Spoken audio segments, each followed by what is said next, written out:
Good morning students. B Com part first EFM subject में हम सब व्यावसायिक अर्थशास्त्र विषय का अध्ययन कर रहे थे, जिसमें लास्ट वीडियो में हम सब ने समष्टि आर्थिक विश्लेषण का व्यावसायिक नीतियों के निर्धारण में योगदान तथा उसकी समष्टि अर्थशास्त्र की सीमाओं का अध्ययन हम सब ने बिंदुवार अध्ययन किया था।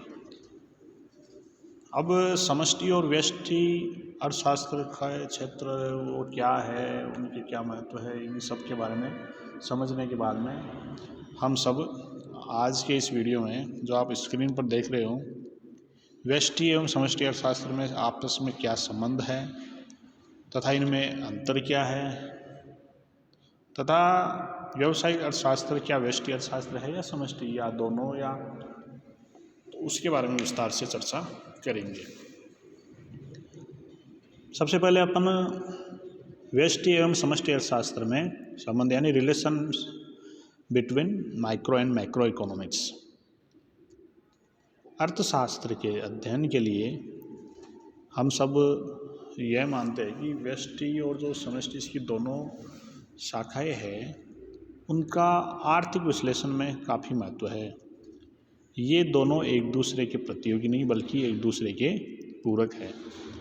एक अध्ययन के लिए दूसरे का अध्ययन आवश्यक है, जो कि अपन पिछले इनके जो लेक्चर आपने लिए हैं उनसे आप समझे भी होंगे। इसके लिए प्रोफेसर सैमुएल्सन ने कहा है कि वास्तव में व्यष्टिगत एवं समष्टिगत अर्थशास्त्र में कोई विरोध ही नहीं है, दोनों अत्यंत आवश्यक है। यदि आप एक को समझते हो दूसरों को नहीं समझते तो आप अर्ध शिक्षित कहलाते हैं। इसका मतलब आपको दोनों का अध्ययन दोनों आर्थिक सिद्धांतों का अध्ययन आवश्यक होता है, अन्यथा आप अर्थव्यवस्था को समझ नहीं पाओगे। इसके लिए अपन दो बिंदुओं के माध्यम से अपन इसको समझ सकते हैं कि इनके बीच में आपस में क्या संबंध है। पहला है, व्यष्टि अर्थशास्त्र के अध्ययन के लिए समष्टि अर्थशास्त्र का अध्ययन आवश्यक है। कैसे है? यानी व्यष्टि आर्थिक विश्लेषण के जो अध्ययन करते हैं उनमें आपको समष्टि अर्थशास्त्र के सिद्धांतों का सहारा लेना ही पड़ता है। जैसे एक फर्म मजदूरों को मजदूरी देती है तो वह इस बात पर निर्भर है कि दूसरी फर्में क्या मजदूरी दे रही है। इसी प्रकार से आप कोई वस्तु की कीमत तय करते हो तो वह केवल उसी वस्तु की मांग और पूर्ति पर निर्भर नहीं करती बल्कि दूसरी वस्तुओं की मांग और पूर्ति पर भी निर्भर करते हैं, जिसको अपन आड़ी रोस या वो कहते हैं। कोई फर्म कितना माल बेचेगी यह केवल उस फर्म के द्वारा बनाई गई वस्तुओं की कीमत पर निर्भर नहीं करेगा, बल्कि अन्य फर्मों के द्वारा क्या पूर्ति हो रही है, क्या बाज़ार में उसकी क्या सप्लाई कैसे है, अपनी सप्लायर है या और भी है, तो उस पर भी वो निर्भर करेगा। तो स्पष्ट है कि मतलब अपने को व्यष्टि आर्थिक जो अर्थशास्त्र है उसका अध्ययन के लिए अपने को समष्टि की सहारा भी लेना पड़ता है। इसी प्रकार से दूसरा बिंदु है, समष्टि अर्थशास्त्र के अध्ययन के लिए व्यष्टि अर्थशास्त्र का अध्ययन आवश्यक है। यानी कैसे? समष्टि में मतलब अपन समूह का अध्ययन करता है। अब समूह क्या है? समूह व्यक्तिगत इकाइयों से ही बना है, जबकि व्यष्टि में अपन व्यक्तिगत इकाइयों का अध्ययन करते हैं। तो समूह के अध्ययन के लिए पहले अपने को व्यक्तिगत अध्ययन तो आवश्यक है। और जिस प्रकार से समाज क्या है, समाज में सभी व्यक्तियों से ही मिलकर के समाज बनता है। ऐसे थोड़ी है कि ये समाज हो गया जी, सभी व्यक्तियों का समूह समाज कहलाता है। इसी प्रकार से सभी व्यक्तिगत इकाइयों, चाहे वो उपभोक्ता हो, मांग हो, विश्लेषण हो, तो अपन इनमें जब उपभोग का अध्ययन करते हैं तो उपभोग व्यक्तिगत उपभोग होता है, एक सामूहिक। अब सामूहिक क्या होगा? सभी व्यक्तिगत इकाइयों का जो द्वारा जो उपभोग किया जा रहा है, कंजम्पशन हो रहा है, उसी को अपन कुल में अगर करें तो वह सामूहिक रूप से उपभोग कहलाएगा। तो इस प्रकार से वास्तव में संपूर्ण अर्थव्यवस्था में विभिन्न इकाई का जोड़ होगा तो ही अपन संपूर्ण अर्थव्यवस्था को समझ पाएंगे। राष्ट्रीय अध्ययन के लिए भी प्रति व्यक्ति आय का अपन अध्ययन आवश्यक है। ऐसे थोड़ी अपन सीधे ही अपन कह देंगे नहीं, बोले ये तो राष्ट्रीय आय ये होगी। अपन सभी एकल इकाइयों का जब अध्ययन कर लेंगे तो समूह का अध्ययन भी आसानी से हो जाएगा। इसके लिए दोनों एक हम कह सकते हैं कि व्यष्टि और समष्टि अर्थशास्त्र एक दूसरे में बहुत घनिष्ठ संबंध है, ये एक दूसरे पर निर्भर भी है और एक दूसरे के पूरक भी अपन इसको कह सकते हैं। जैसे सैमुएल्सन ने कहा कि अगर आपने व्यष्टि का अध्ययन किया समष्टि का नहीं किया तो आप अर्धशिक्षित कहलाओगे। और ऐसे अपन कह सकते हैं जिस प्रकार से अपन मनुष्य चलता है तो बाएं और दायां, दोनों पैरों की अपने को आवश्यकता होती है। अपन अकेले पैर से थोड़ी चल पाएंगे। बायां कदम रखा तो दाहिना रखना पड़ेगा आगे, फिर दायां रखा तो फिर बायां फिर रखना पड़ेगा। इस प्रकार से एक दूसरे के पूरक है और आर्थिक समस्याओं के विश्लेषण के लिए भी समष्टि और व्यष्टि दोनों अर्थशास्त्र का अध्ययन करना जरूरी होता है। अब हम इन दोनों में क्या अंतर है, व्यष्टि एवं समष्टि अर्थशास्त्र में अंतर के जो 7-8 बिंदु आपको दिए हुए हैं, इन बिंदुओं के माध्यम से बताएंगे कि इन दोनों में अंतर क्या है। अंतर से मतलब ये नहीं है कि ये दोनों एक दूसरे से भिन्न हैं, लेकिन इनमें जो अध्ययन का तरीका है, अध्ययन के जो सिद्धांत है, उनमें क्या मुख्यतः विभिन्नता पाई जाती है। तो उनमें पहला है सामूहिकता के स्तर में अंतर, differences in the degree of aggregation. तो व्यष्टि और समष्टि अर्थशास्त्र में जो आर्थिक तत्वों में है वो सामूहिकता के स्तर के आधार पर अंतर पाया जाता है। व्यष्टि अर्थशास्त्र में क्या होता है, आप अकेली आर्थिक इकाई कोई भी एक व्यक्ति हो सके, वो फर्म हो सकते हैं, या कोई भी व्यक्ति या कोई भी एक उद्योग, उसका अध्ययन करते हैं। जबकि समष्टि अर्थशास्त्र में हम सारी अर्थव्यवस्था के अध्ययन करते हैं। तो इस प्रकार से अध्ययन का तरीका हो गया, व्यष्टि में अपन व्यक्तिगत इकाई का और समष्टि में समूह का अध्ययन करते हैं। उद्देश्य के आधार पर अंतर क्या है, व्यष्टि अर्थशास्त्र में उद्देश्य के क्या है कि साधनों का उचित बंटवारा से संबंधित सिद्धांतों, समस्याओं और नीतियों का अध्ययन करता है। इसके विपरीत अपने समष्टि अर्थशास्त्र में साधनों का पूर्ण रोजगार किस प्रकार से हो, साधनों के विकास से संबंधित समस्याओं का अध्ययन करते हैं। अगला बिंदु है आधारभूत अंतर।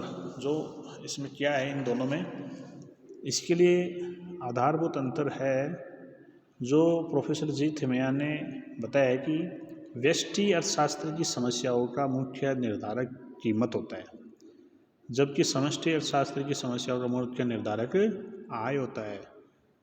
मतलब व्यष्टि अर्थशास्त्र में अपन उपभोक्ता, उत्पादक, उत्पादन के साधन आदि आर्थिक तत्वों अपने निर्णय कीमतों के आधार पर लेते हैं। इसके विपरीत समष्टि अर्थशास्त्र में कुल उपभोग, कुल निवेश आदि से संबंधित निर्णय आय के आधार पर लिए जाते हैं। ये इसका कोर डिफरेंस माना जाता है।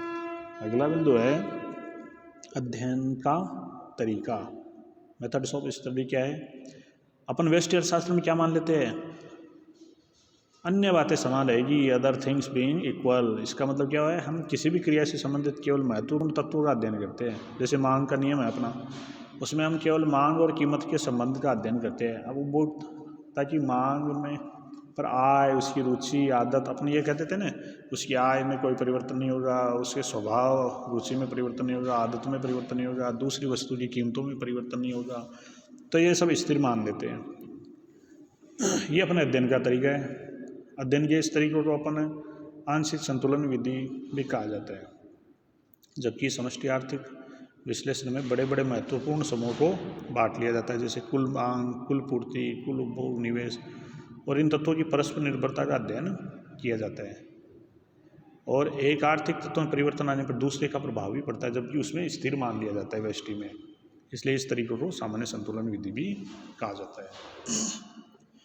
अगला बिंदु है विरोधाभास। विरोधाभास से क्या तात्पर्य है, व्यष्टि एवं समष्टि क्रियाओं में कई बार विरोधाभास होता है। वो आपको बताया भी है। जैसे मान लो आप एक व्यक्ति बैंक से अपनी सारी जमा राशि निकाल ले तो कोई फर्क नहीं पड़ता, लेकिन सारे व्यक्ति बैंकों से राशि निकाल लेंगे तो क्या होगा, बैंक फेल हो जाएंगे। इसी प्रकार से जैसे मान लो कोई एक व्यक्ति बचत करे तो उसका प्रभाव नहीं पड़ता, सारे ही बचत करने लग जाए तो उसका प्रभाव पड़ता है। जो उदाहरण बार बार आपको दिया है, कोई व्यक्ति कहे मैं तो इतने रुपए कम कर दूंगा मजदूरी की, तो क्या बाजार में मजदूरी की दर कम हो जाएगी ना, वो सभी करे तो उसका असर पड़ता है। तो ये विरोधाभास होता है। अगला बिंदु है मान्यताएं, एजम्पशन क्या है। व्यष्टि और समष्टि अर्थशास्त्र की मान्यताएं दोनों में अलग अलग होती है। व्यष्टि अर्थशास्त्र में मान लिया जाता है कि देश में मान लो पूर्ण रोजगार है, कुल उत्पादन है, कुल व्यय निश्चित है, और उपभोक्ता की आय, स्वभाव, रुचि में भी कोई परिवर्तन नहीं होता है। जबकि समष्टि अर्थशास्त्र में इस बात को माना जाता है कि देश में साधनों का बंटवारा कैसे हो रहा है, यह निश्चित है। इस मान्यता के आधार पर अब यह जानने का प्रयास करते हैं कि साधनों को पूर्ण रोजगार कैसे प्राप्त हो। जबकि उसमें स्थिर फिक्स मान लिया जाता है कि देश में पूर्ण रोजगार की अवस्था विद्यमान है। विश्लेषणात्मक अंतर, विश्लेषणात्मक यानी व्यष्टि और समष्टि अर्थशास्त्र में मुख्य अंतर यह है कि व्यष्टि अर्थशास्त्र का संबंध संतुलन से है, जबकि समष्टि अर्थशास्त्र का संबंध असंतुलन की स्थिति में आर्थिक तत्वों के व्यवहार के अध्ययन से होता है। लास्ट है परिवर्तन। परिवर्तन से मतलब व्यष्टि और समष्टि अर्थशास्त्र का अंतर इस बात पर निर्भर होता है कि कई आर्थिक क्रिया व्यक्तिगत दृष्टिकोण से तो बदल रही है, परंतु सामूहिक दृष्टिकोण पर यह स्थिर रहती है। जैसे कई परिवारों में मान लो सदस्यों की संख्या बढ़ जाती है, परंतु कई परिवारों में सदस्य संख्या कम हो जाती है, इसलिए औसत निकालने पर जनसंख्या पर कोई प्रभाव नहीं पड़ता है।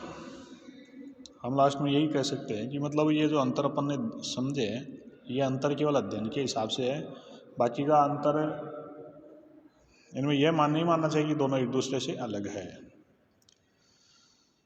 अब आज का लास्ट बिंदु है अपना, क्या अपन व्यावसायिक अर्थशास्त्र को व्यष्टि अर्थशास्त्र मानेंगे या समष्टि अथवा दोनों। तो इसके लिए अपन ने इनके सिद्धांत तो अपन अभी आगे विस्तार से चर्चा करेंगे। अपन ने इनके जो व्यष्टि और समष्टि का जो क्षेत्र है अध्ययन का, उनको भी अपन ने समझा है। उनसे अपने को यही सिद्ध होता है कि व्यष्टि अर्थशास्त्र है, अपने जो व्यावसायिक अर्थशास्त्र है वो निश्चित रूप से व्यष्टि अर्थशास्त्र ही है। अपन ने जो इसकी विशेषताएं पढ़ी थी, किंतु अपन ने यह भी पढ़ा था कि कई समस्याएं ऐसी होती है जिनमें अपने को समष्टि का सहारा भी लेना पड़ता है। तो इस प्रकार से अपन कह सकते हैं बेशक रूप से आधारभूत रूप से तो व्यष्टि अर्थशास्त्र है व्यावसायिक अर्थशास्त्र, परंतु हमें समष्टि अर्थशास्त्र की भी सहायता लेनी होती है, क्योंकि इसका कारण है कि व्यक्तिगत इकाइयाँ उन्हीं परिस्थिति में काम करती है जिनमें फर्में या उद्योग कार्य करती हैं। यदि उसको बने रहना है तो अर्थव्यवस्था के अनुरूप अपने उद्देश्यों, नियोजनों और प्लानिंग को संशोधित करना पड़ेगा। राष्ट्रीय नीतियों के आधार पर उनको समन्वित करना पड़ेगा।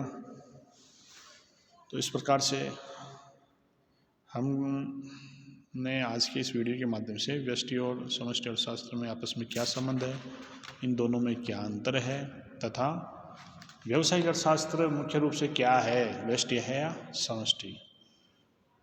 तो इसी के साथ अपना ये चैप्टर भी पूरा होता है।